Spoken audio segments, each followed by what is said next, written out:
Hey everyone, James Bay here from History Habits. Imagine your country going from world power to total dumpster fire in just a few years. SARS dropping like flies, invaders crash in the party, and famine so bad people ate their shoes. That's Russia's time of troubles. But out of the chaos rose a 16-year-old kid who became a legend. Stick around for the drama, laughs, and lessons. And with my sidekick Karma weighing in. Woof! If I were a czar, I'd rule with belly rubs and treats. None of this famine nonsense.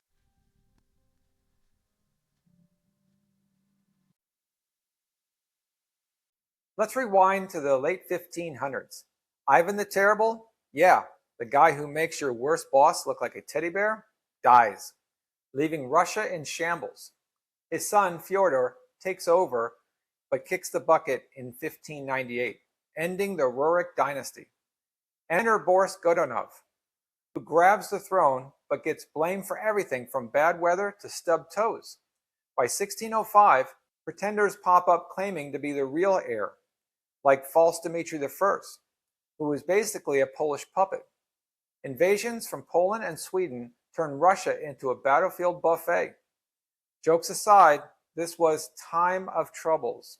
From 1598 to 1613, it was no picnic, literally. Arf! False Dimitri? More like false doggy, pretending to be royal when you're just a stray.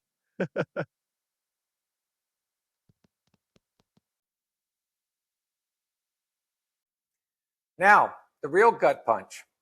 The famine of 1601 to 1603. Volcanic eruptions messed with the climate. Think endless winters without the hot cocoa. Crops failed, people starved. In peasant huts, families huddled around dying fires staring at empty bowls. Mothers cradled their skeletal kids. Dads wandered snow-covered villages like zombies. Cannibalism rumors? Sadly, not just tall tales. This killed up to a third of Russia's population.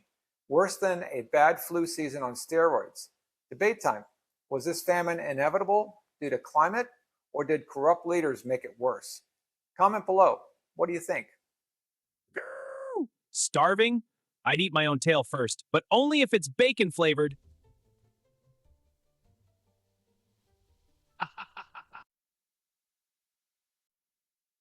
Out of the ashes, heroes emerged.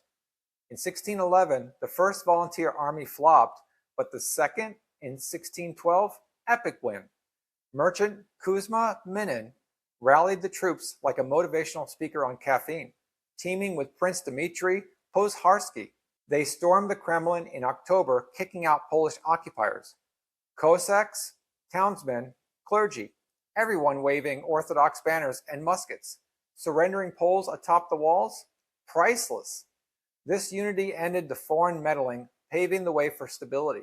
Fun fact, Minin was a beef seller. Talk about turning steak into steak in history. Get that? Steak in history. Bark! I'd join that army. For the treats, not the fighting. Pozharsky? More like Poochki.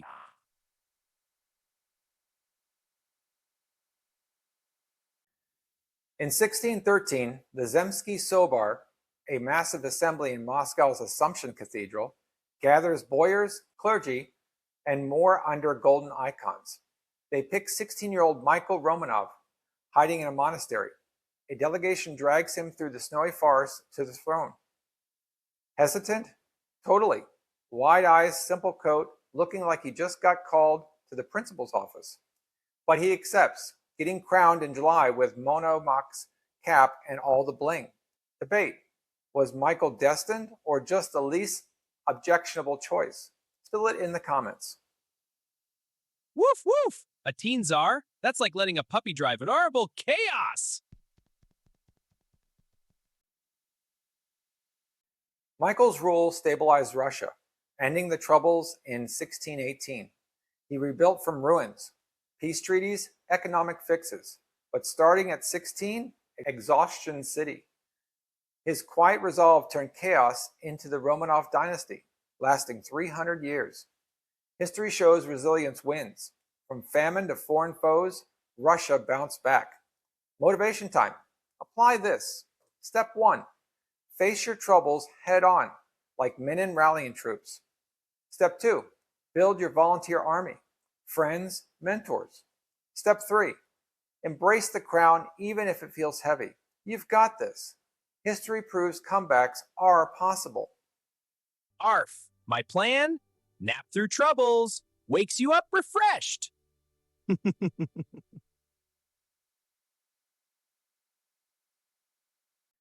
That's Russia's wild ride. What a story, right? If you enjoyed it, like, comment your debate takes, and share with a history buff. Thanks for watching. See you on the next one. Woof! Subscribe or no treats for you.